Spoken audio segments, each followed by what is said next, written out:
ने हमें दुआ मांगने का भी एक तरीका सिखाया है। माँ बाप के लिए कैसे दुआ मांगे, ये भी कुरान है। और रब फरमा रहा है, सिखा भी वही रहा है। वो फरमा रहा है कि तुम यूं दुआ किया करोगे, कुल रब्बिरहमहुमा कमा रब्बयानी सगीरा, क्या हमारे रब इन दोनों पे ऐसे रहम फरमा जिस तरह इन्होंने हम पे बचपन में रहम फरमाया। जिस तरह घना और सायादार दरख्त होता है ना, सायादार दरख्त, माँ बाप हो ना, अल्लाह करे मैं समझा सकूं इस बात को, जमानों से कह रहा हूं, मेरी बहनें जो सुन रही हैं, आज तो पता नहीं क्या कुछ हम कह जाते हैं अपने माँ बाप। औलाद जितनी भी बढ़ जाए, जितनी भी, ऐसे भी माँ बाप आते हैं मेरे पास कि 4 बच्चे आज मशवरा कर रहे हो तो बूढ़ा बाप बीच में बोले तो बेइज्जती कर देते हैं। कहते अब्बा तुझे नहीं पता यार, जिस बाप ने बोलना सिखाया उसे नहीं पता। ऐसा ना किया करें, ऐसा ना किया करें खुदा के लिए। आज माओ को अपनी दवाई बताते हुए भी सोचना पड़ता है मैं किस बेटे से कहूं,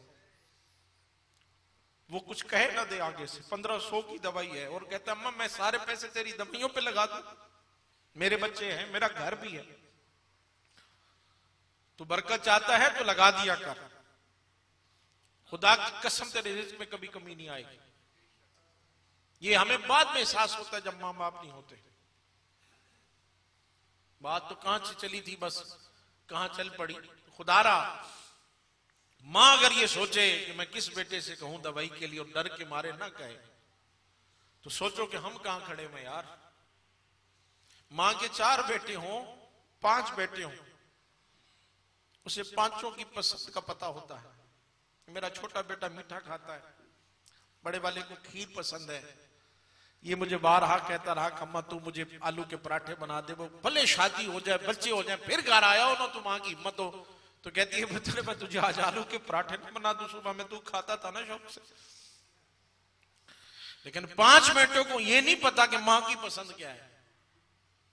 कभी उससे भी पूछा कि उसकी कोई पसंद है खुदा के लिए। आज हम देखते हैं, रोजाना सफर करते हैं, आप भी करते हैं, अक्सर हम देखते हैं, सोचा भी करे, कभी गौर फिक्र किया करे, जब हम सिग्नल पे रुकते हैं ना तो कई बूढ़े बाप कई हाथ कप कपाते हमारी गाड़ियों की शीशों पे आते हैं, तो दिल में ख्याल आता है ये बात सोच के कि यार आखिर इनकी भी तो औलाद होगी कि नहीं होगी।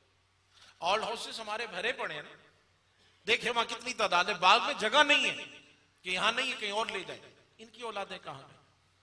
तो अपने बच्चों को दीन से जोड़े रखें। जितने बुजुर्ग बैठे हुए, जितनी मेरी माएं सुन रही हैं, अपने बच्चों को दीन से दूर मत कीजिएगा। दीन होगा तो इन्हें पता होगा मां बाप क्या है, दीन होगा तो इन्हें पता होगा कि इस अदब में क्या रखा है। तो जिनके मां बाप चले गए अल्लाह उनके दर्जात बुलंद फरमाए।